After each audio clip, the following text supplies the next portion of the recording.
உள்ளத்துள்ளபடி நேயர்களுக்கு வாழ்த்துக்கள். போர் நிறுத்தத்தை மீறி, ஒப்பந்தத்தை மீறி இஸ்ரேல் வந்து லெபனானில் ஒரு பெரிய தாக்குதலை நடத்தி 254 உயிர்களை பலி வாங்கியிருக்குது. 14 நாள் போர் நிறுத்தம்னு சொல்லி அமெரிக்கா வந்து சில நிபந்தனைகளை வந்து ஈரான்கிட்ட சொல்லி நிபந்தனைலாம் தூக்கி குப்பையில் போட்டுன்னு சொல்லி ஏற்றுக்காம ஈரான் வந்து 10 நிபந்தனைகளை சொல்லுது. அதை ஏற்றுக்கிருச்சு அமெரிக்கா. ஏற்றுக்கிட்டு தான் என்ன பண்ணாங்க, 14 நாள் போர் நிறுத்தம்னு அறிவித்தாங்க. அப்படி அறிவித்த 10 கட்டளைகளை வந்து பின்னாடி சொல்கிறேன். அதில் முக்கியமானது என்னென்னா, கடைசி பாயிண்ட் வந்து இது மாதிரி போர் இனி எந்த நாட்டிலையும் செய்யக்கூடாது, லெபனான் உள்படங்கிறது தான் முக்கியமான கருத்து. அப்படி டிமாண்ட் வச்ச ஈரானை ஏற்றுக்கிட்டு தான் போர் நிறுத்தம்னு அறிவித்தார் ட்ரம்ப்பு. அப்படி அறிவித்த பிறகு இன்றைக்கி இஸ்ரேல் வந்து லெபனானில் அடிக்குதுன்னா இது எப்படி நியாயம்? நான் நிறுத்த சொல்கிற மாதிரி நிறுத்த சொல்கிறேன், நீ அடிக்கிற மாதிரி அடின்னு சிக்கல் கொடுத்துருக்காரா ட்ரம்ப்பு? அப்படிங்கிற ஒரு பரபரப்பான செய்தி பலராலும் பேசப்படுது. இவங்களுக்கு வந்து போரை நிறுத்தணும், அமைதியாக இருக்கணுங்கிற எண்ணம்லாம் அமெரிக்கா இஸ்ரேலுக்கு கிடையாது. காலம் பூரா சண்டை போட்டுக்கிட்டு ஒவ்வொரு நாட்டிலையும் பிரச்சனையை ஏற்படுத்திக்கிட்டு ஆயுத வியாபாரம் பண்ணிவிட்டு அந்த நாட்டில் உள்ள வளங்களை கொள்ளையடிக்கணுங்கிறதா இவங்களுடைய திட்டமே. அதனால் இவருடைய முயற்சி அமைதி முயற்சி இல்லை, அழிவு முயற்சி ட்ரம்போடைய முயற்சின்னு சொல்லி பலரும் இப்போ கருத்துக்களை சொல்கிறாங்க. எப்போவுமே இந்த ஒப்பந்தங்களை மீறக்கூடிய ஒரு நாடு தான் அமெரிக்காவும் இஸ்ரேலும். ஏற்கனவே அதே மாதிரி தான் சரியாக ஒப்பந்தம் நிறைவேற கட்டத்தில் 2026 பிப்ரவரி 28 ஆகாது ஒப்பந்தம் நிறைவேறி இருக்கும் போல இருக்குன்னு என்ன பண்ணிட்டாங்க, எங்கள் நாட்டு மேலே குண்டு போட்டு எங்களுடைய உச்சபட்ச தலைவர் உள்பட எல்லாரையும் கொண்டு அழித்தாங்க. அதனால் இவங்கள் மேலே எங்களுக்கு சந்தேகம் இருக்குன்னு ஏற்கனவே ஈரான் சொன்னாங்க. அந்த சந்தேகத்தை நிரூபிக்கிற மாதிரி தான் 14 நாள் போர் நிறுத்தம்னு சொல்லி அறிவித்த பிறகு நேற்று 8 இஸ்ரேல் என்ன பண்ணியிருக்கு, லெபனானில் வந்து குண்டுகளை பொழிஞ்சு 254 அப்பாவி பொதுமக்களை கொண்டிருக்கு. அப்போ இவங்க திட்டம் என்ன நடக்க போகுது? உண்மையாக போர் நிறுத்தத்தை விரும்புகிறாங்களா, இல்லை ஆயுதங்களை சேர்த்து குவிச்சிக்கிறதுக்காக 14 நாள் தடைன்னு சொல்லி ட்ரம்ப் வந்து ஒரு சதித்திட்டம் போடுறாங்கிற பல செய்திகள் பல மாதிரி வரக்கூடிய சூழ்நிலையில் இதை பற்றிய சரியான சில விவரங்களை தெரிஞ்சுக்கிறதுக்கு வாங்க இப்போ நம்ம வீடியோக்குள்ளே போவோம். 40 நாள் கடுமையான போர் ஈரான் மேலே நடத்தினா இந்த இஸ்ரேலும் அமெரிக்காவும் 2 நாளில் போரை முடிச்சிருவோம், ஈரானை கைப்பற்றிடுவோம், எண்ணெய் வளங்களை ஆட்டையை போட்டுருவோம்னு அவங்க நினச்சாங்க. ஆனால் அது நடக்கலை. அதே சமயம் எதிர்த்து அடிக்கிற ஈரான் சொன்னாங்க, கடைசி ஒரு மனிதன் இருக்கிற வரைக்கும் ஈரான் வந்து போரை நிறுத்தாது, உயிரை விட்டாலும் விடுமே ஒழிய நாட்டுடைய உரிமையை விடாதுன்னு அவங்க போராட ஆரம்பித்தோன்னே தான் போர ஆரம்பித்த 30வது நாள் என்ன பண்ணார், ட்ரம்ப் திடீர்னு ஒரு அறிவிப்பு கொடுத்தாரு, உனக்கு இன்னும் 2 நாள் டைம் தர்றேன், அதுக்குள்ளே நிறுத்திடு, ஹோர்மஸ் நதி ஜலசந்தியை திறந்து விட்டுரு, இல்லாட்டி கடுமையான தாக்குதல்னாரு. நீ போயா அப்படின்ட்டு அலட்சியப்படுத்திடுச்சு ஈரான். அப்புறம் 2வது நாள் முடிவுக்குள்ளே சொன்னார், நான் 5 நாள் தர்றேன்டாரு, அதையும் போயான்ருச்சு. அப்புறம் சொல்லிச்சு ஒரு 10 நாள் தர்றேன்னுச்சு. இவரா ட்ரம்பாக சொன்னார், எங்கள்கிட்ட பேசிக்கிட்டு இருக்காங்க ஈரான்பார். அவர் சொல்லுவார், ஈரான் அமைச்சர் சொன்னால், நாங்கள் யாரையும் அவங்கள்ட்ட பேசுகிறா, நீ போர் போட்டு எங்கள் தலைவர்களை கொண்ட எங்களுக்கு அழிவுகளை ஏற்படுத்தினா நாங்கள் பதில் உனக்கு கொடுத்துக்கிட்டு இருக்கிறோம், நீ ஆரம்பித்த முடிக்கிறது நாங்கள் தான் முடிக்கணும், நாங்கள் ஏன் இப்போ உங்கள்கிட்ட போரை நிறுத்த சொல்கிறோம், கடைசி ஒரு மனுஷன் இருக்கிற வரைக்கும் ஈரான் போராடணும்னு சொல்லிட்டாரு. ஆக 10வது நாள் வந்து முடிவுக்கு வரக்கூடிய சூழ்நிலையில் அமெரிக்கா ஒரு அறிவிப்பு கொடுக்குது, இப்போ நாங்கள் இனிமேல் பொறுமையெல்லாம் காக்க மாட்டோம், ஈரானுக்கு வந்து கடுமையான அடி கொடுக்க போகிறோம். அந்த அடி இதுவரைக்கும் ஈரான் எதிர்பார்க்காத அடியாக இருக்கும், உலகத்தில் யாரும் வாங்காத அடியாக இருக்கும், ஈரான் வந்து கற்காலத்துக்கு போயிடும், இனிமேல் அது நாகரிகத்துக்கு வேலையே இல்லை, அப்படிப்பட்ட ஒரு அடியை கொடுக்க போகிறோன்னு ஒரு அறிவிப்பு கொடுத்துச்சு. இந்த அறிவிப்பை பார்த்துட்டு உலகமே பதைச்சிச்சு. ஆனால் ஈரான் என்ன பண்ணுச்சு, என்ன பண்ண அதிகபட்சமாக அணுகுண்டு போட்டு நம்மளை சாகடிக்கும் இந்த அமெரிக்கா, நம்மளுக்கு உயிரை பற்றி கவலை இல்லை. ஏற்கனவே இதே மாதிரி ஜப்பானில் ஹீரோஷிமா நாகாசாக்கியில் குண்டு போட்டு மக்களை அழிச்சதான் இந்த அமெரிக்கா. அப்படி நாசகார அமெரிக்கா ஒருவேளை ஈரானையும் அழிக்கலாம். ஆனால் ஈரானுங்கிறது ஒரு சின்ன நாடு இல்லை, பெரிய நாடு, இந்தியாவில் பாதி பரப்பளவு உள்ள நாடு. இது ஒரு பகுதியில் குண்டு போட்டு அழிச்சா மறுபகுதியில் உள்ள மக்கள் என்ன பண்ணுவாங்க, அந்த அமெரிக்காவையும் இஸ்ரேலையும் அழிக்காமல் விட மாட்டாங்க அப்படின்ற உறுதி எடுத்துக்கிட்டு அந்த மக்களுக்கு எல்லாரும் என்ன பண்ணாங்க, எதை அழிப்பாங்கன்னு ஒரு யூகம் இருக்கும்ல, அதாவது மின் உற்பத்தி நிலையங்கள், இராணுவ தளங்கள், ஏற்றுமதி இறக்குமதி தளங்கள், எண்ணெய் வளம் உள்ள குடோன் கிட்டங்கிகள், மிகப்பெரிய பாலங்கள், இதையெல்லாம் தான் குறி வச்சு தாக்கும் இந்த அமெரிக்கா. அதனால் அந்த இடத்துல எல்லாம் நம்ம என்ன பண்ணுவோம், மக்கள் போய் நிற்போன்னு முடிவு பண்ணிட்டாங்க. இது எவ்வளோ பெரிய ஆச்சரியம் பாருங்கள். ஒரு இடத்த தாக்க போகிறோன்னு அறிவித்தா அந்த நாட்டில் உள்ள மக்கள்லாம் என்ன பண்ணுவாங்க, அந்த இடத்த விட்டு ஓடிடுவாங்க. அந்த இடம் காலியாக இருக்கும், யாருமே அந்த இடத்துல இருக்க மாட்டாங்க. ஆனால் அமெரிக்கா இந்த ஈரான் மக்கள் என்ன பண்ணிட்டாங்க, எங்கள் நாட்டுடைய மின் நிலையங்களை, எண்ணெய் உற்பத்தி இடங்களை, மிகப்பெரிய பாலங்களை நீ தாக்குறீங்கிறீல தாக்கு, நாங்கள் இப்போ அங்கே போயிட்டு குமிஞ்சு நிற்கிறோம், எங்களோட ஈரானிய கொடிகளை ஏற்றிக்கிட்டு நிற்கிறோம், மனித சங்கிலி போட்டு நிற்கிறோம், நீ எங்கள் தலையிலையும் குண்டை போடு, அந்த இடத்துலையும் குண்டை போடு, நாங்களும் அழியிறோம், அந்த இடமும் அழியட்டும். ஆனால் நாங்கள் அழிஞ்ச பிறகு எங்கள் நாட்டில் ஏதோ ஒரு மூலையில் ஆளு நிற்கும் பார்த்தியா, அவன் உனக்கு பதில் சொல்லுவான். காரணம் வந்து எங்களுக்கு மரணத்தில் பயம் இல்லை. ஒரு இஸ்லாமியனுக்கு மரணங்கிறது அன்றைக்கி தான் அவனுடைய மறுமை வாழ்வு, மறு உலக வாழ்வு ஆரம்பமாகுது. எங்கள் நாட்டுக்காக உயிரை தியாகம் கொடுத்தா எங்களை சொர்க்கம், நீ எங்களை சாவடின்னு சொல்லிட்டு பல்லாயிரக்கணக்கான மக்கள் போயிட்டு பாருங்கள், எந்த இடத்த தாக்குவான்னு எதிர்பார்க்குறாங்களோ, எந்த இடத்த தாக்குவான்னு அவன் சொன்னானோ அமெரிக்கா, அந்த இடத்துல போய் குழுமி நிற்கிறாங்க. அதுதான் மிகப்பெரிய ஆச்சரியம். அப்படி நிற்கிறவங்க என்ன சொல்லிக்கிட்டு இருக்கிறாங்க, இறைவனை புகழ்ந்துக்கிட்டு அல்லாஹு அக்பர், இறைவனே மிகப்பெரியவன் அப்படின்ட்டு இன்னொரு வார்த்தை சொல்கிறாங்க, லா இலாஹ இல்லல்லா, இறைவன் ஒருவனை தவிர வேறு யாரும் வணக்கத்திற்குரியவன் இல்லைன்னு அர்த்தம். இதை எப்போ சொல்லணும்னு ஒரு மனிதன் விரும்புவான்னா, ஒரு இஸ்லாமியன் தன்னுடைய உயிர் போகிற கடைசி கட்டம் இருக்குது பார்த்தீங்களா, அந்த கடைசி கட்டத்தில் தன் வாயிலிருந்து இந்த வார்த்தை வரணும்னு ஒவ்வொரு இஸ்லாமியனும் விரும்புவான். உலகத்தில் உள்ள அத்தனை இஸ்லாமியனுக்கு இந்த ஆசை இருக்கும். காலம் பூரா அவன் பிரார்த்திச்சுக்கிட்டு இருப்பான், நான் மரணிக்கிற தருவாயில் லா இலாஹ இல்லல்லா என்ற அந்த கலிமாவை நான் உச்சரிக்க வேணுங்கிற அந்த ஒரு கருத்தை என்ன பண்ணுவான், சொல்லிக்கிட்டே இருப்பான். அப்படிப்பட்ட அந்த மனிதனுடைய பிரார்த்தனையை தான் என்ன பண்ணுவான், இறைவன் ஏற்றுக்குவான்னு தான் இஸ்லாமியருடைய நம்பிக்கை. அப்போ அந்த எல்லாரும் அந்த இடத்துல போய் நின்று என்ன நினைக்கிறான், 2 மணி நேரத்தில் நம்ம வந்து உயிரிழக்க போகிறோம், அப்போ நம்ம வாயிலேருந்து வரக்கூடிய அந்த கடைசி வார்த்தை லா இலாஹ இல்லல்லா என்று இருக்குன்னு சொல்லி அவ்வளோ பேரும் மரணிக்கிறதுக்கு தயாராகிட்டு அந்த வார்த்தையை முழங்க ஆரம்பித்த உடனே உலகமே அதை பார்த்து கண்ணீர் சிந்த ஆரம்பிச்சிருச்சு. ஆஹா, எவ்வளோ பெரிய தியாகம்! தன் உயிரை விட தன் நாட்டை நேசிக்கிற மக்கள், ஈரான் மக்களை இப்படி அநியாயமாக நாடை பிடிக்கிற அந்த அமெரிக்கா செய்கிறது எவ்வளோ பெரிய அநியாயம், மோசம் அப்படிங்கிற ஒரு முடிவுக்கு வந்து தான் மிரட்ட ஆரம்பித்த உடனே அமெரிக்காவே கொஞ்சம் பயந்துருச்சு. ஆஹா, ஒட்டுமொத்த உலகமே சேர்ந்து இஸ்ரேலையும் அமெரிக்காவையும் அழிச்சிட்டாங்கன்னா நம்ம என்ன பண்ணுவோம்னு நினச்சிக்கிட்டு அவர் என்ன பண்ணுறாரு, ட்ரம்ப் வந்து ஒரு 15 அம்ச திட்டத்தை பாகிஸ்தானுடைய பிரதமர் இருக்காருங்கல்ல, அவர் மூலியமாக அனுப்பி இதை நீ ஏற்றுக்குங்க, நான் போகிற நிறுத்துறேன் ஒரு 14 நாளைக்குங்கிறாரு. யார், இந்த பாகிஸ்தானுடைய பிரதமர் ஷபாஸ் ஷெரீஃபோ இராணுவ தலைவர் அசீஃபுங்கிறவர் 2 பேரும் வந்து அமெரிக்காவுக்கு தோஸ்து. அந்த தோஸ்து மூலியமாக ட்ரம்ப் வந்து ஈரானுக்கு தூது விடுறாரு. அந்த 15 அம்ச கோரிக்கையை பார்த்தோன்னே ஈரான் லெஃப்ட் ஹேண்டில் தூக்கி போட்டுச்சு, போயா இதெல்லாம் நடக்காதுண்டு. என்ன காரணம் தெரியுங்களா, அதில் பூரா அமெரிக்காவுக்கு சாதகமான விஷயமா போட்டிருக்கு. 2-3 உதாரணத்தை சொல்கிறேன். அதில் ஒன்று வந்து நிபந்தனை இல்லாமல் போரை நிறுத்தணும், இன்னொன்று வந்து அந்த ஹார்மோஸ் ஜலசந்தி இருக்குது பார்த்தீங்களா, ஸ்ட்ரைட் ஆஃப் ஹார்மோஸை திறந்து விடணும். அப்புறம் அந்த ஈரான் வச்சிருக்கிற யுரேனியம், செறிவூட்டப்பட்ட யுரேனியங்களை வந்து அமெரிக்காட்ட ஒப்படைச்சிடணும், இனிமேல் அதை வந்து பயன்படுத்தக்கூடாது. இப்படி அவருக்கு சாதகமான விஷயம்லாம் சொன்ன உடனே அதை அப்படி பார்க்குது ஈரான், பார்த்துட்டு லெஃப்ட் ஹேண்டில் தூக்கி போட்டு இதுக்கெல்லாம் நான் ஆள் லாய்க்கில்ல, நான் சொல்கிறேன் 10 கட்டளை, இதை போய் அமெரிக்காட்ட சொல்லு.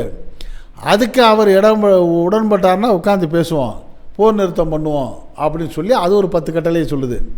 அந்த 10 கட்டளையை சொன்ன அமெரிக்கா, அந்த ஈரான் சொல்லுது, நம்ம என்ன சொன்னாலும் அவன் சரின்னு தான் சொல்லுவான் அமெரிக்கா, ஆனால் சொல்லு பார்த்தே காப்பாற்ற மாட்டான், அவன்கிட்ட வந்து நம்பிக்கையே கிடையாது, அவனுக்கு கொஞ்சம் கூட கூச்சநாச்சம் இல்லாமல் சொன்ன பேச்சு பிறண்டு பேசுவான், அவன் தான் ட்ரம்ப்புங்கிற மாதிரி பகிரங்கமாகவே அறிவிச்சிச்சு.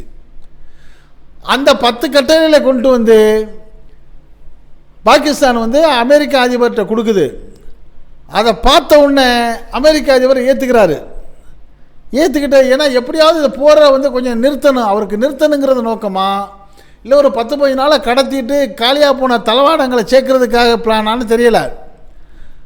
அதை 10 கட்டளையை நான் என்னங்கிறத பின்னாடி சொல்கிறேன். அதுக்கு ட்ரம்ப் என்ன பதில் சொல்கிறாரு, இது பரவாயில்ல, சரியாக தான் இருக்குது.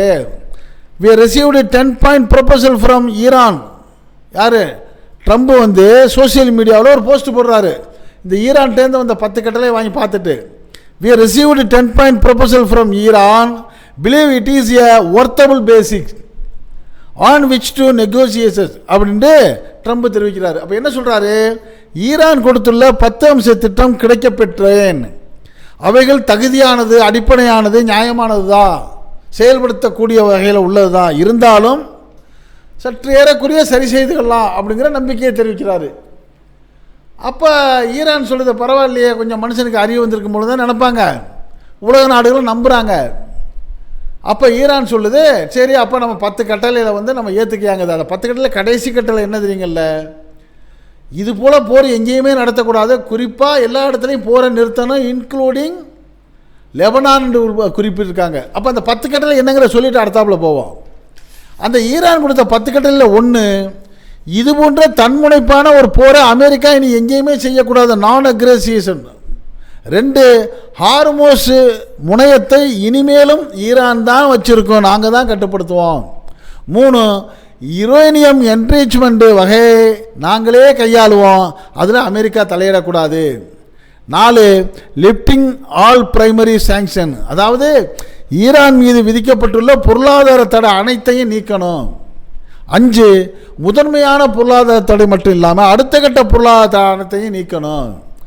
6, படைகளை பயன்படுத்தி, அதாவது அமெரிக்கா ஒரு திட்டம் போட்டுச்சு, நேட்டோ படையெல்லாம் கூப்பிடுச்சு, எல்லாரும் வாங்க, ஐரோப்பாவில் உள்ள வெளியுறவு அமைச்சர்லாம் சொல்லிச்சு, எல்லாருமா வாங்க, நம்ம ஒட்டு மொத்தமாக ஒரு 100 கப்பலில் போயிட்டு அந்த ஈரானை தாக்கிட்டு அந்த ஹார்மோஸ் ஜலசந்தியை கைப்பற்றுச்சு. அந்த மாதிரி வேலையெல்லாம் நீ வச்சுக்கக்கூடாது இனிமே. 7, IAEA உடைய இன்டர்நேஷ்னல் அகாடமிக் எனர்ஜி சென்டருங்கிற அந்த IAEA உடைய ஈரானுக்கு எதிரான தீர்மானத்தை நீக்கணும். 8, ஈரானுக்கு இத்தனை நாளும் போரால் ஏற்பட்ட பாதிப்புகளுக்கு, சேதாரங்களுக்கு நஷ்ட ஈடு ஈரானுக்கு கொடுக்கணும், காம்பன்சேஷன் கண்டிப்பாக கொடுக்கணும். 9, வளைகுடா நாடுகளில் அமெரிக்கா குவிச்சு வச்சிருக்கிற இராணுவ வீரர்களை திரும்ப பெற. இது ரொம்ப முக்கியமான பாயிண்ட்டு. இந்த மத்திய கிழக்கு நாடுகள் இருக்கிறவங்க, அமெரிக்கா மத்திய கிழக்கு நாடுகள் இருக்க பார்த்தீங்கன்னா அரபு நாடுகள், வளைகுடா நாடுகள், Kuwait, Bahrain, Qatar, Saudi, UAE, Dubai, இந்த மாதிரி நாடுகள்லாம் வந்து பேர் தான் பெத்த பேரை ஒழிய எல்லாம் வந்து வீரம் இல்லாத ஆட்சியாளர்கள் உள்ள நாடு. அவங்கெல்லாம் பயந்துக்கிட்டு என்ன பண்ணிட்டாங்க, எங்களுக்கு பாதுகாப்புக்கு அமெரிக்கா நீ வந்து போலீஸை நிறுத்தினாங்க. அமெரிக்கா என்ன பண்ணால், உன்னை யாரும் அடிக்காமல் நான் ஆள் பாதுகாப்பு கொடுக்குறேன், என் படையை அனுப்புறேன்னு சொல்லி இந்த அரபு நாட்டு மன்னர்கள் நாட்டிலெல்லாம் அமெரிக்கா இராணுவ படைத்தளங்களை உருவாக்கி அங்கே அவன் படையாளுகளை கொண்டாந்து நிறுத்தி இடத்தையும் ஓசியாக வாங்கிட்டு அவன்கிட்ட உள்ள படையாளை பூரா கொண்டாந்து விட்டு அவனுக்கு இவனை இந்த சவுதி ஆளுகளை சாப்பாடை கொடுக்க சொல்லி சம்பளத்தையும் கொடுக்க சொல்லிவிட்டு இவன் தெம்பா இராணுவத்தை வச்சுக்கிட்டு இப்போ என்ன பண்ணுறான், பக்கத்தில் அமெரிக்கா இராணுவம் ஈரானுக்கு பக்கத்தில் அரபு நாட்டில் நின்றுக்கிட்டே ஈரான் அடிக்கிறான். இப்போ ஈரான் என்ன பண்ணுறான், அமெரிக்கா மாதிரி பொதுமக்களை அடிக்கலை. நல்லா ஒரு விஷயம் கவனிச்சுங்க, அமெரிக்கா தாக்குறது பூரா பொதுமக்களையும், ஆஸ்பத்திரியையும், பள்ளிக்கூடத்தையும், எண்ணெய் கிடங்குகளையும், எண்ணெய் உற்பத்தி நிலையங்களையும், அரசு அலுவலகம் இப்படி தாக்குது. ஆனால் ஈரான் என்ன பண்ணுது, பொதுமக்களுக்கு பாதிப்பு கொடுக்காம அமெரிக்கா என்ன தாக்குறானோ அந்த இடத்த மட்டும் பதிலடிக்குது. அப்போ அடிக்கிறப்ப முன்கூட்டியே சொல்லிடுது, பொதுமக்கள் வசிக்கக்கூடிய இடமா இருந்தால் நீங்கள் அந்த இடத்த விட்டு வெளியேறிடுங்க, அங்கேருந்து எங்களுக்கு ஒரு அடி கிடச்சிருக்கு, நாங்கள் திருப்பி அடிக்கிறப்ப பொதுமக்கள் பாதிச்சிடக்கூடாது அறிவிப்பு கொடுத்துட்டு அடிக்குது. இதுதான் மனிதாபிமானமான ஒரு போர் ஈரான் செய்கிறது. இப்போ இந்த மத்திய கிழக்கு நாடுகளில் இருந்து அமெரிக்கா தளத்திலேருந்து ஈரானை தாக்குறப்ப திருப்பி அந்த மத்திய கிழக்கு நாட்டில் உள்ள அமெரிக்கா தளத்தை தாக்குறப்ப அந்த தளங்கள் பாதிக்கப்படும்ல. இப்போ தான் யோசனை பண்ணுறாங்க இந்த வளைகுடா நாடு மன்னர்கள்லாம், ஐயே இவன் நம்மளை காப்பாற்றணும்ல, கொண்டாந்து வச்சு உனக்கு சம்பளம் கொடுத்து சாப்பாடு கொடுத்து நிறுத்தி இடத்த கொடுத்து வச்சுருக்கிறோம், இப்போ இவன் திருப்பி நம்மளை அடிக்கிறான், இவன் அமெரிக்கா காப்பாற்ற மாட்டேங்கிறானே, இவனை ஏன்டா இவ்வளோ நாள் வச்சுருந்தாலும் இப்போ தான் யோசனை பண்ணுறான். இப்போ சொல்கிறான், ஈரான் சொல்கிறான், அவனால் உனக்கு பாதுகாப்புன்னு நினச்சி வச்சிருக்கிறீல, அவனையெல்லாம் வெளியே தள்ளு, அமெரிக்காவை வெளியே தள்ளுன்னு சொல்லிட்டு இந்த ஒப்பந்தத்தில் 9வது ஒப்பந்தமே என்னென்னா, வளைகுடா நாடுகளில் குவிச்சு வச்சிருக்கிற அமெரிக்க இராணுவ வீரர்களை நீ திரும்ப அமெரிக்கா கூட்டிகிட்டு போகணும். இது 9வது தீர்மானம். 10வது தீர்மானம் தான் சூப்பரான தீர்மானம். லெபனான் உள்ளிட்ட எல்லா நாடுகளிலும் போர் நிறுத்தம் செய்யணும். இது கண்டிஷன். இது 10ஐயும் வாங்கி பார்த்துட்டாரு ட்ரம்ப்பு. பார்த்துட்டு தான் சொல்கிறாரு, நான் சொன்ன மாதிரி என்ன சொல்கிறாரு, we received a 10-point proposal from Iran, believe it is a workable basis on which to negotiate. சொல்லி முடிச்சில, சரி நீ சொல்லிட்ட ஒருவேளை காப்பாற்றுவியோன்னு சந்தேகப்பட்டு தான் 14 நாள் போர் நிறுத்தத்துக்கு ஈரான் தயாராச்சு. அப்போவுமே சொல்லிச்சு, இவன் வார்த்தையை நம்ப முடியாது, திடீர்னு பிறல்வான்னு சொன்ன மாதிரியே நாள் போர் நிறுத்தம்னு அறிவிச்சோன்னே உலக நாடுகள் பூரா அவர் நிம்மதி பெருமூச்சு விட்டுச்சு. ஒருபடி மேலே போயிட்டு அந்த ஈரான் நாட்டில் உள்ள மக்கள்லாம் என்ன பண்ணாங்க, சந்தோஷத்தால் வெளியே வந்து கொடியை எடுத்துக்கிட்டு வந்து ஈரானிய கொடியில் வச்சுக்கிட்டு இறைவனை புகழ்ந்தாங்க, அல்லாஹு அக்பர் அப்படின்னு புகழ்ந்தாங்க. நாங்கள் வெற்றி பெற்றுட்டோம், அமெரிக்கா கொடுத்த 15 கோரிக்கையில் நாங்கள் ஏற்கலை, நாங்கள் கொடுத்த 10 கோரிக்கையை ஏற்றுக்கிட்டு அடிமையாக அமெரிக்கா தான் வந்திருக்குங்கிற சந்தோஷத்தை கொண்டாடினாங்க. ஆனால் இந்த சந்தோஷம் வந்து ஒரு நாள் கூட நீடிக்காத அளவுக்கு சில மணி நேரங்களில் அந்த சந்தோஷத்தை நாசமாக்கிருச்சு இஸ்ரேல். அந்த இஸ்ரேல் தான் இப்போ என்ன பண்ணியிருக்கு, அந்த லெபனான் மேலே குண்டு போட்டு நேற்று 254 பொதுமக்கள் அப்பாவி மக்களை கொண்டிருக்கு, பல இடங்களில் குண்டுகளை வீசியிருக்கு. இப்போ தான் ஈரான் கேட்குது, உலக நாடுகள் கேட்குது, 14 நாளைக்கு போர் நிறுத்தம்னு சொன்னியே இப்போ எதுக்கு அடிக்குது அப்படின்னா இதுக்கு ஈரான்கிட்டேருந்து அமெரிக்காட்டேருந்து பதில் இல்லை. இப்போ கூட அமெரிக்கா என்னதுன்னா ஓரவஞ்சமாக என்ன சொல்கிறான்னா, அவன் அடிச்சிட்டான்ல, நீ திருப்பி அடிக்கிற வேலை வச்சுக்காத, நீ ஒப்பந்தத்தை காப்பாற்று, நான் அவனை கண்டிக்கிறேன், நீ என்ன கண்டிக்கிற, தாக்குறதுக்கு என்னடா பதில்னா பதில் சொல்ல மாட்டேங்கிறான் அமெரிக்கா. அப்போ இஸ்ரேல்கிட்ட வந்து அமெரிக்கா ட்ரம்ப் என்ன சொல்கிறான், நான் இங்கிட்ட வந்து 14 நாள் ஒப்பந்தம் போட்டுக்கிறேன், அடிக்கக்கூடாதுண்டு, அவனை கையை கட்டிடுறேன், நீ பாட்டுக்கு அடி, நீ முடிஞ்சளவு நாசம் பண்ணு, இந்த 14 நாளில் நான் ஆயுதங்களை சேர்த்துக்கிட்டு அப்புறம் ஏதாச்சும் ஒரு கட்டத்தில் இந்த பேச்சுவார்த்தையை முடிச்சுட்டு சேர்ந்து அடிப்போங்கிற பிளான் சொல்லி ஈரான் கேட்குது, உலக நாடுகளும் கேட்குது. இதுதான் உண்மையான திட்டமாகவும் இருக்கும். இதெல்லாம் புரிந்து கொண்டு தான் என்ன சொல்லுது ஈரான் வந்து, நீ என்ன வேணாலும் செய், எனக்கு அதை பற்றி கவலை இல்லை, எங்கள் நாட்டை பொறுத்த வரைக்கும் எங்கள் உயிரை விட எங்கள் நாடு முக்கியம், இந்த நாட்டை ஒன்று ஆள விட மாட்டோம், இந்த வளங்களை உங்கள்கிட்ட கொடுக்க விட மாட்டோம், கடைசி ஒரு மனிதன் ஈரானில் இருக்கிற ஒரு மனிதன் வரைக்கும் இந்த போர் நடக்கும், இது வருடக்கணக்கில் நடக்கும். ஒரு சில ஆயுதங்களை தான் நீ பார்த்துருக்க, நீங்கள் மிகப்பெரிய ஆயுதங்கள் ஒன்று நாசமாக்குறதா எங்கள் கையில் இருக்குது. எங்கள் நாடு ஒன்றும் குட்டி நாடு இல்லை. இப்போ உதாரணமாக இஸ்ரேல் வந்து ஒரு சின்ன நாடு, சின்ன பரப்பளவு உள்ளது. இந்த ஈரான் மட்டும் மனிதாபிமானம் இல்லாமல் இஸ்ரேல் மாதிரி நினச்சா ஒரு பாலஸ்தீன் குண்டுகளை போட்டு அந்த இஸ்ரேலை அழைச்சிட முடியும், மக்களையெல்லாம் காலி பண்ண முடியும். ஆனால் அதை செய்யலை. ஏன்னா அப்படி அப்பாவி மக்களை கொல்லக்கூடாதுங்கிறது இஸ்லாமிய அடிப்படை, அதை காப்பாற்றுது அந்த ஈரான், நேர்மையை கடைப்பிடிக்குது. அதனால் அது என்ன சொல்லுது, நாங்கள் வந்து கடைசி மனுஷன் இருக்கிற வரைக்கும் என்னை ஒரு பகுதியில் தான் நீ அழிப்ப, இன்னொரு பகுதியில் உள்ள வந்துடுவான், உன்னை காலி பண்ணிடுவான், அதனால் நாங்கள் வந்து இதுக்கு பதிலடி கொடுக்காமல் விடமாட்டோம்னு சொல்லி இப்போ ஈரான் வந்து த்ரில்லாக நிற்கிறப்ப உலக நாடுகளும் சொல்லுது, சரிதானப்பா, அவன் வந்து ஒத்துக்கிட்டான்ல, திருப்பி வேண்டாம் அடிக்கிறா, இதே வேலையை தானே ஏற்கனவே பிப்ரவரி 28ஆம் தேதி நீ பண்ணின, இப்போ 2வது கட்டமாக நீ வந்து வாக்கு மாறி என்று காரி துப்ப ஆரம்பிச்சிட்டாங்க அமெரிக்காவையும் இஸ்ரேலையும். ஆக இஸ்ரேல் வந்து நாடு பிடிச்சி கொலைவெறி பிடிச்சவன், நியாயமற்றவன், சொன்ன வாக்கை காப்பாற்றவங்கிறத நிரூபணம் ஆகிடுச்சு உலகம் பூரா. இப்போ உலக அரங்கில் இஸ்ரேலும் அமெரிக்காவும் அவமானப்பட்டு அசிங்கப்பட்டு தோற்று போய் தோண்டு போய் நிற்கிற சூழ்நிலையில் ஒரு நாடு, ஒரே ஒரு நாடு ஈரான் வந்து இத்தனை நாடுகளுக்கும் பதில் சொல்லி அடி கொடுத்து நிற்கிறான் பார்த்தியா, இனிமேல் அவன் தோத்தாலும் அவன் பெற்றது வெற்றி தாங்கிற மாதிரி அவரை எல்லாரும் பாராட்ட ஆரம்பிச்சிட்டாங்க.